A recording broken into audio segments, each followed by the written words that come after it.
Thank you, and good afternoon. Wow, so much information, so many great ideas. I feel overwhelmed. My head is full. I'm going to lie down right here on this carpet. Amazing and wonderful to be here.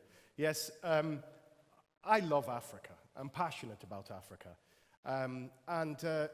Contrary to what you might see, what your eyes might tell you, I am in fact a Nigerian. Yes, I get that look a lot, yeah. You should see Nigerians when I tell them I'm Nigerian. They say, "It's a lie!"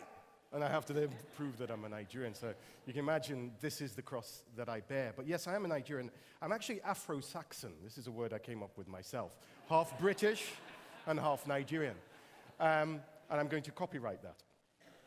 Yes, I'm Afro-Saxon. My mother's British and my father's Nigerian. And I think this combination of being mixed race is partly the reason why I do what I do, and I'm interested in what I'm interested in. My father always said, take what makes you strange as a child and make people pay you for it as an adult, and you'll always be happy with whatever you do. And I've always had this thing where I've jumped back and forth between cultures and between countries. And I think that comparative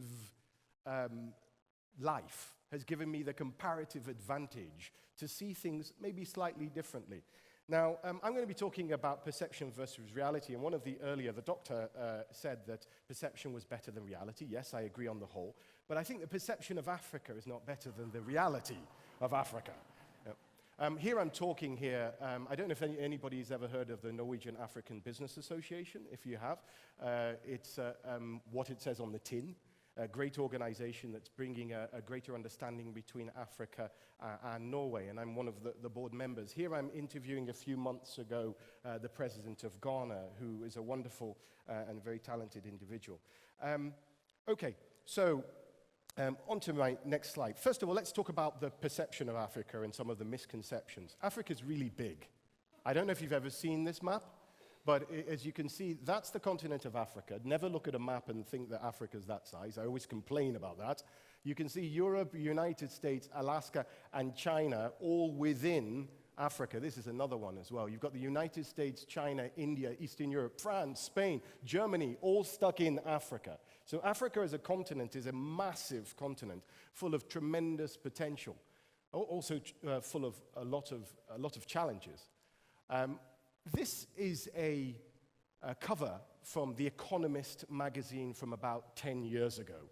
And you see the picture that is so often the picture of Africa, a picture of war, a young man carrying a rocket launcher. And it says, "The hopeless continent." The narrative of Africa has changed so much in the past few years, and I'll tell you why in a moment. Fast forward to today, and the most recent major cover of The Economist is this one, the one on the right, Africa Rising, with a little boy pulling a kite in the image of Africa, and with this really hopeful rainbow colors there. As you can see, Time magazine, not very original, had exactly the same headline, but you get the point. Now, my question is, going back and forth between Oslo, where I live, incidentally. I have the longest commute in the world. I live in Oslo and I work in Lagos. And you'll be surprised that there's actually differences between these two cities. For example, one of them is that when I first came here, it was amazing how people don't shout in Norway. Why is that? That's what you're taught, right? In Lagos, all we do is shout. And, I was walking down the street, Bogstadveien, when I first came here, and it was like really freaking me out how quiet everybody was. And there was no shouting, and it was making me tense. I can't step off the red carpet. It was making me tense. And then suddenly I hear two guys shouting across the road from each other. I'm like, finally, these Norwegians, so quiet. And it's one guy shouting, "Kule!" and the other one's going, "Ayo, it's me!" Two Nigerians. I'm not lying. This is a true story. Okay, so Africa Rising. My feeling is that in order for Africa's growth and prosperity to continue, and there is a change happening in Africa, the only way is that everyone becomes part of that. And I always feel when I go to places like Kenya and Nigeria and places like that, that there's a huge disconnect between all the energy I see there and all the intelligence I see there and you. And I'm always thinking, what little can I do and what little can other people do to connect the beauty and wonder and power and energy of the world's youngest continent and possibly the world's biggest workforce by 2050. Yeah? How are they going to connect? And how can we position ourselves and our governments and our organizations now to actually have a different connection with Africa? I want to talk about some of the things that they know about you first, just so that you don't feel too bad if you don't know a lot about Africa. Well, they know about stockfish, because we eat a lot of stockfish, and that's Norwegian. They know about this guy, the baby-faced assassin, yeah? And they know about this guy as well. And that's about the most that if you go around Africa and say Norway, that's what they will know. So that's understand. Oh, they know it's cold as well. They know it's cold in Norway. Now, Africa has a lot of challenges. This is a map of Africa at night. And you can see all the lights from houses and buildings lit up in the night sky. Take a look at Africa, almost completely dark. These are the challenges. And let me tell you, not having power is a huge thing that goes beyond not just switching the lights going off. I mean, when we light candles in Africa, it's not because we want to make the house more kushli. Is that what you call it? It's because there's no light. But it affects everything. It affects education, children coming home not being able to read. Because have you ever tried reading by candlelight? It sounds great in nursery rhymes, but it's actually quite difficult. Health as well, because of all the cooking, the wood and all the diesel and all the other things that people have to use instead of going on the grid. Those things affect health. And security, which is a big issue too, because when the lights go down, the danger lurks in the shadows. So not having electricity is one of the major problems. But I think the major problem in Africa is an issue of the inequality between rich and poor. And this is a very big issue. I just came back from Davos, which is where rich people talk about rich people and about how to make the world richer. And there were these drawings on the side of the walls. And Oxfam, the organization, the British NGO, the non-profit organization, hijacked the first week of Davos with a great story that said the 85 richest people in the world own more than the poorest 3.5 billion. Another way of looking at it is that 1% of the population own more than 99%. And so that is a profound, nowhere in the world is that more obvious than in Africa. You really see huge, huge differences. And one thing that really irks me about this Africa Rising story is that the future of Africa and the success of Africa is not going to be determined by how many millionaires we mint, but how many people are lifted out of poverty and given the tools to make their own success. And so that's an important thing. Now, I'm going to move on to my main subject, which is, as a journalist, what always irks me is the perception of Africa through the international media and what you get. I can tell you that I've never been more excited about Africa than I am now. In all the times I've been reporting on it, and often reported on now as a business person, I've never been more excited. But the narrative has not changed from 1965. I live in Lagos, the fastest growing megacity in the world. By this year, Lagos will be the third biggest city in the world after Tokyo and Mumbai. We have 21 million people. There are churches in Lagos that have more people in them on a Sunday than you have in your whole country. So this place here is called Makoko. It's called Makoko. Let's see if you can say that actually. After three. One is Makoko, right? 1, 2, 3. I think we just made history, actually. That will never happen again. Makoko is a place on stilts. It's Lagos is Venice. It's where some of the poorest people live. As you drive down the longest bridge in West Africa, the third mainland bridge in Lagos, and you look to your right, you'll see the steam of cooking pots coming up from this.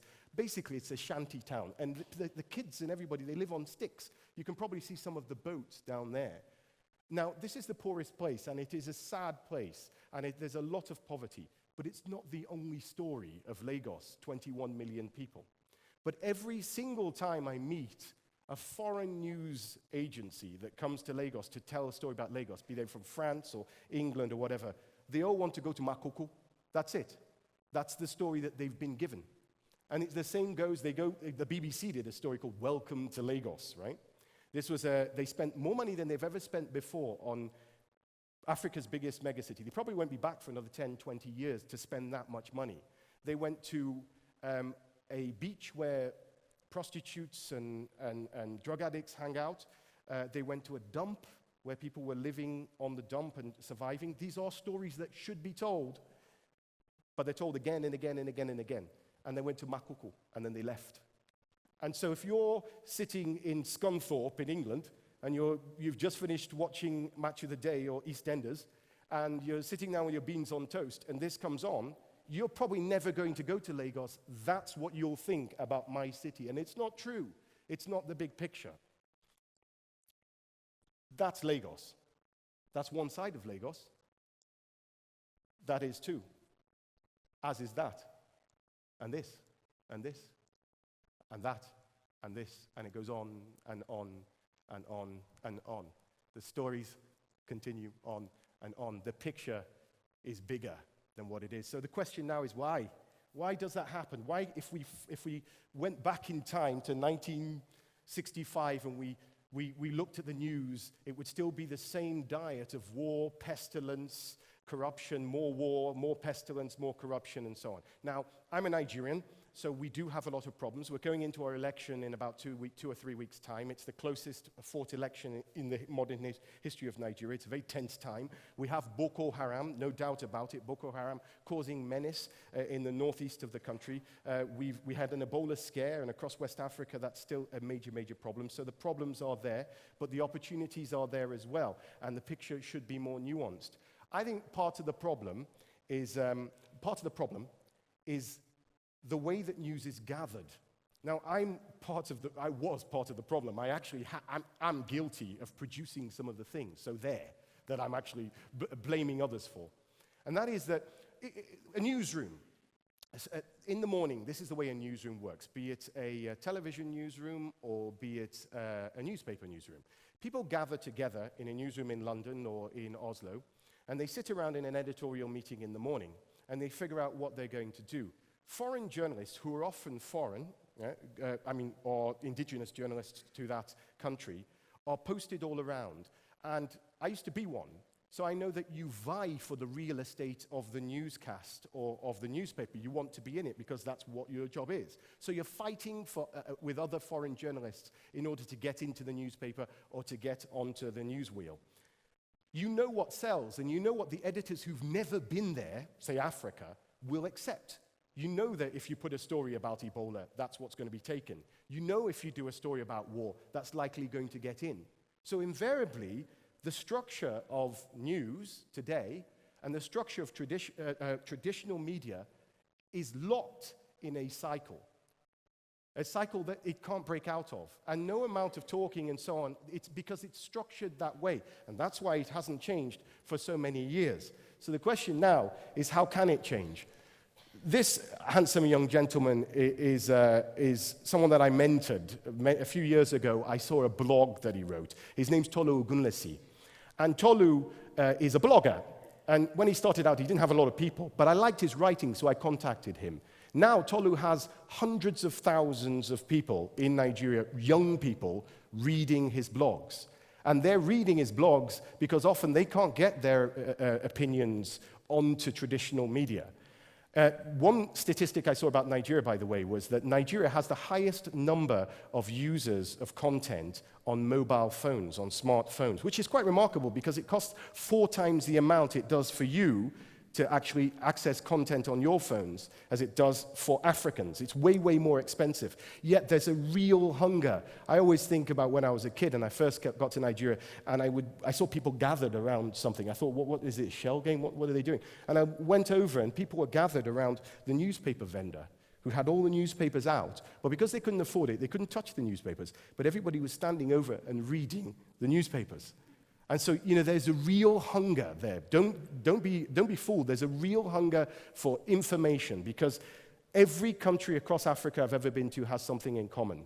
They have a young population who are ambitious, who are keen to learn, understand there's another world out there, and they want something better for themselves, and they're trying. They're not always succeeding, but they're trying.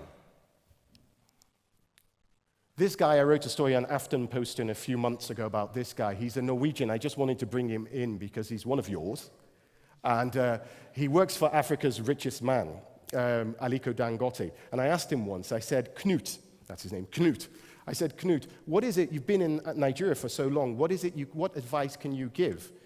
And he said, well, you've got to really be here. You've got to laugh and cry with people, which I thought was very beautiful, and I wanted to pass on to you. I was going to talk about this. This is the politics of pity. I don't know if you know that there was a song by Bob Geldof for Ebola that had a very negative reaction from Africans because Africans thought we don't need pity, what we need is understanding. So I'll wrap up now. That's the beach at the back of my house. You're welcome to visit any time.